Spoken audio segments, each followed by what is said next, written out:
Well, I'm a brand new E4. I hadn't been an E4 maybe about 3 months, and I'm in a duty section that I love. Ran by this real buff stud named Phobel. Now, I love Phobel. Phobel happened to be one of my best mentors my entire Navy career. We were the best duty section in the division by far because Phobel had a saying, we're not going to be here all night, because I got shit to do. And that's what she would always say. When we was on duty section, we would show up in the morning, hit the ground running. Now, we're welders. We do submarine repair. We might have several jobs going on during the day. We would go down there to the dry dock or go down to the sub. We would start working. We would forego lunch. We would forego dinner.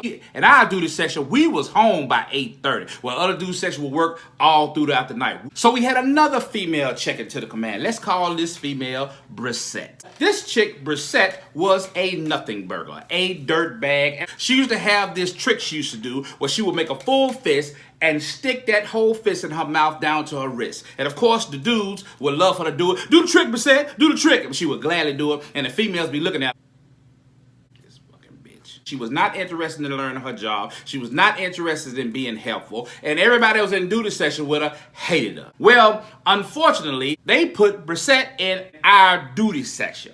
And Phobel immediately said, that bitch is gonna be a problem. Well, Christmas holidays was coming up, and Phobel went back to the mainland on 30 days leave. So that made the next person in line slide up, was E5. 2 weeks later, he went on leave, so that made the next person slide up, which was myself, the brand new E4. So now I'm in charge of duty section while they are gone. This particular day, we're on duty, and we're following Phobel's standards. So we work through lunch, we work through dinner. Now, in other duty sections, if it was a two-man job, but you had 5 people in the duty section, somebody would go down there periodically during the day and ask you, do you need anything? Do you need more welding rods? Do you need more fire retardant cloth? Do you need us to be a fire watch? Brissette would never do that. So this particular day, we had about 2 jobs. And so we went down there, we worked all freaking morning, no Brissette, all freaking afternoon, no Brissette. So unbeknownst to us, back at the shop, another job came down, a small job, a 1-person job came down at about 4:30. So she's in duty section, the rest of us on the boat, it's her responsibility. And the job was very easy. It was welding a bracket or something on the submarine. The hardest part of the job was setting up, stringing your welding leads,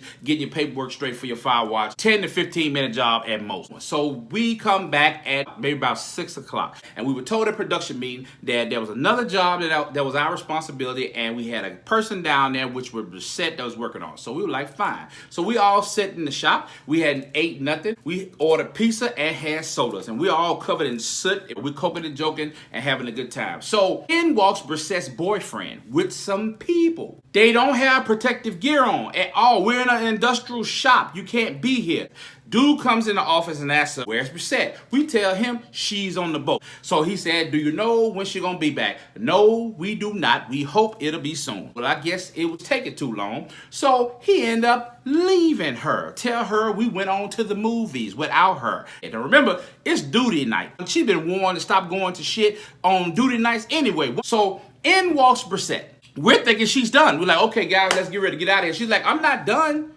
We're like, what? I'm just taking a break. Brissette, that's a 15-minute job at most. What are you doing, man? You taking a break? Well, I had to do this, and I had to do that, and if somebody could come down here and help me, I can get back. We're like, fuck that. We're not coming down there to help you. You didn't come down there to see about us. That's a 1-person job. It says it right here on the production list. Go down there and finish the job. We start ignoring her. We're back joking about what we're talking about. She just started interjecting into the conversation. Did my boyfriend call? He came by. He came by? Where is he? We had plans. So you mean to tell me you guys just let him leave? And on top of that, no one saved me any pizza. That's when I fucking snapped. We've been on a job site since 6:30 this morning. We have not eaten lunch. We have not eaten dinner. You didn't come down one time to check on us and see if we need any supplies or if we were hungry. Then you have your boyfriend coming here, which you was told not to do, and you admitted that you are planning on going to the movies when you are done with the job. Let me tell you something. I don't care if he never comes back to get you. It has nothing to do with us in duty section. Get your ass back down on the boat and finish the job so we can get the fuck out of here, Brissette. So she's standing there like, and storms off. So I end up sending the guys home. There was no reason for them to sit there. I'm in charge. I'll wait on her. She comes back. She's like, I don't like how you talk to me. I was like, Brissette, this is not a daycare. She starts slamming stuff and she fucking leaves. And then I fucking leave and don't think nothing about it. I come back the next day. I get met by the LPO and say, hey man, what happened between you and Brissette last night? And I told him. And he was like, well, she wants you written up. For what? She said, gender discrimination. Huh? But just avoid her today. I'm like, all right, roger that. So I avoid this motherfucker all day. Come back from lunch, Master Chief comes down and goes into the office with Chief and the LPO and say, what the fuck is this shit going on with Brissette? They're like, what? This bitch just went over there to the equal opportunity office and I got them motherfuckers crawling down my fucking neck. I don't give a fuck what you do. Make it fucking right. They called a meeting. And the meeting was gonna be with myself, Brissette, and LPO and the chief. Brissette requested that another E6 that was a female attend the meeting too. So it's all 5 of us in the office. So Brissette turns on the waterworks. Oh God, it's so hard. It's so hard being a woman in a field dominated by men. It's tough. I'm not as strong as the men, and I'm short, and I can't reach stuff. I'm a damsel in distress. I'm looking at Chief's face and an LPO, and they're doing that thing. You know, when men see women turn on the waterworks, they go to, I'm like, fuck. I just put on this fucking rank. I'm done. So Chief grabs some tissue and reaches the tissue over to her to give it to her. This is when I seen some of the most beautiful shit that I ever seen in my life. The first class, the female, reached over and blocked Chief's hand from giving her the tissue and said, no. She then proceeds to break Brissette's ass down to parade rest. You know, I didn't want to be in here, Brissette, but I'm glad I am. Let me tell you something. Men don't make it hard on females in the military. Females like you make it hard on females in the military. We got to do twice as much to counter the stereotypes that females like you reinforce. Stop your fucking crying. And then Brissette's like, But you don't understand. Because you're a supervisor. I'm a worker. And I'm sure I can't read stuff. She said, turn around, Brissette. He turned the fuck around, Brissette. And Brissette turned around and looked at the window of the office. She said, you see all those short men out there? You know what they do when they can't fucking reach something? They get a goddamn ladder. Dude, I'm over there in that chair.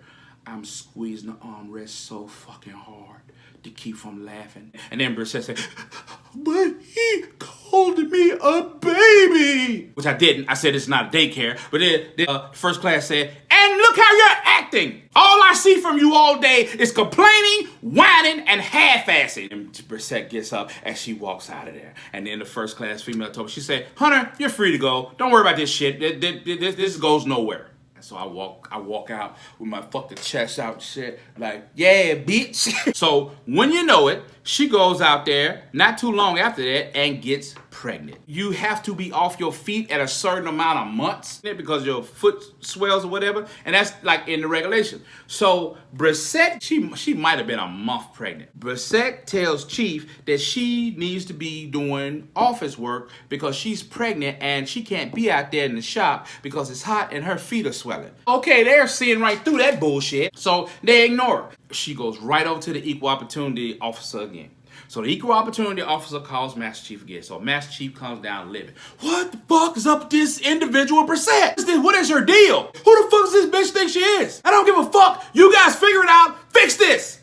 And she pretty much demanded that they move the production person out and let her sit. And she was fucking an E3. They went and got one of the desks out of the fucking classroom. Stuck that shit up under the stairwell. Went and got one of the giant shop fans. Put that shit right by that fucking desk. And gave this bitch a stack of paperwork that came up to her thigh. Since you said you want to do paperwork, and you said that you wanted to be seated, and you said you wanted to be somewhere cool, she was under the stairwell with this giant fan blowing, doing paperwork. I cannot tell you the joy that brought to my heart. And the joy that brought to the hearts and minds of everybody else in the division. Now, if that happened today, Chief's career would be over. We all would be sent home. But this was the reality of the United States Navy in 1991-92. Now, I don't know where Brissette is right now, but if I had to bet, I bet you she's somewhere complaining, whining, and half-assing.